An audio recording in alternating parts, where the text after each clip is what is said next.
The Day in Tech History is sponsored by CashFly over at CACHEFLY.com, where you can host your podcast and get a 14-day free trial. Jeffrey Powers here. I welcome you to the Day in Tech History, a full rundown of technology history 7 days a week. Subscribe to the show via iTunes, Stitcher, or download right from dayintechhistory.com. Now let's find out what happened on this day, your day in tech history.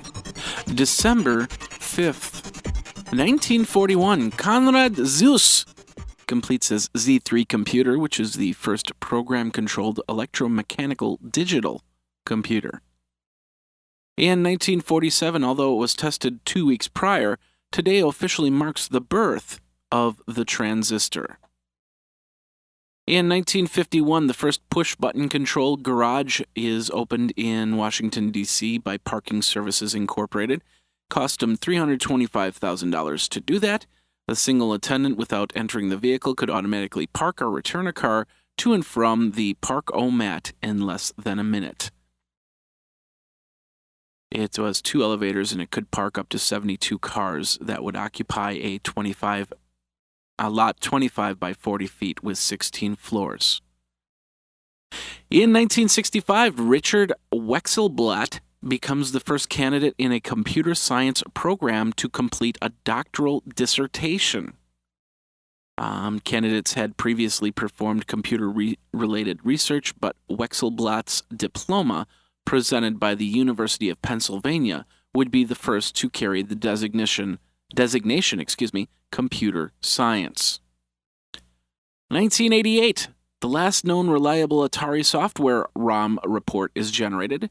It was thought to have been originated on an Atari 8-bit computer. 9-page report comes from a database maintained by Larry Brown, the purchasing guy at Atari Corporation. It itemized 425 cartridge-based video games and applications for the 8-bit game console and computer.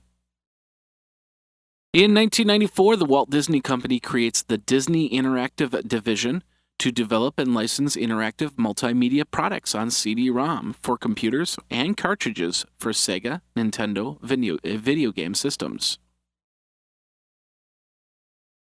In 1997, Texas Instruments announces that it's developed a manufacturing technique to create integrated circuits using copper wiring made of a material called Zerogel, rather than the traditional aluminum to connect transistors in chips.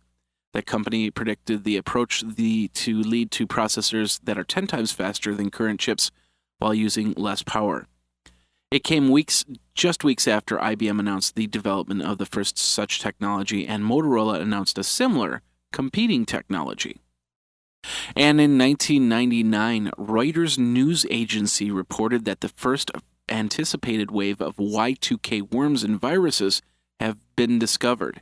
The W32 MyPix.worm is passed along unbeknownst to suspecting emailers.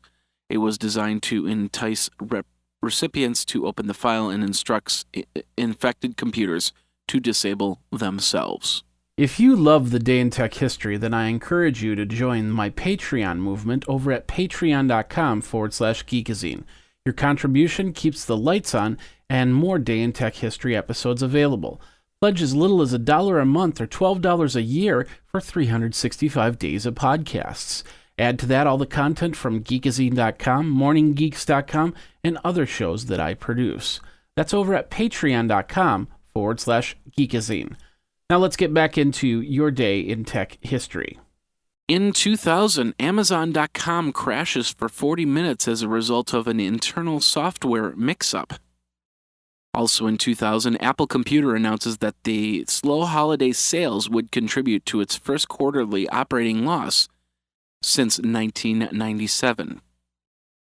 In 2006, Apple launches iTunes in New Zealand, and version 1.2 of the Pandora free monitoring system is released. In 2008, DNA records of 850,000 were wiped off the UK's national database. These were people that were only suspects in old investigations. Michael Marper and person only codenamed by the letter S brought on the case after he found out he was still in the database after an investigation. Also in 2008, YouTube launches support for HD, and Kara Spencer was brought up on disciplinary charges after she used her email to protest plans for a shorter fall semester at Michigan State. Email policy was set for authorized purposes. Political agendas is not authorized. And that is December 5th. My name is Jeffrey Powers, www.dayintechhistory.com. Until tomorrow, take care. And that's your Day in Tech History. My name is Jeffrey Powers, www.dayintechhistory.com. All the show notes are over at wikizine.com, Geekazine's wiki. And of course, you can like the Facebook page and follow Twitter at Day in Tech Hist. Until tomorrow, take care. Day in Tech History is copyright 2015, JMP Enterprise and Geekazine.com.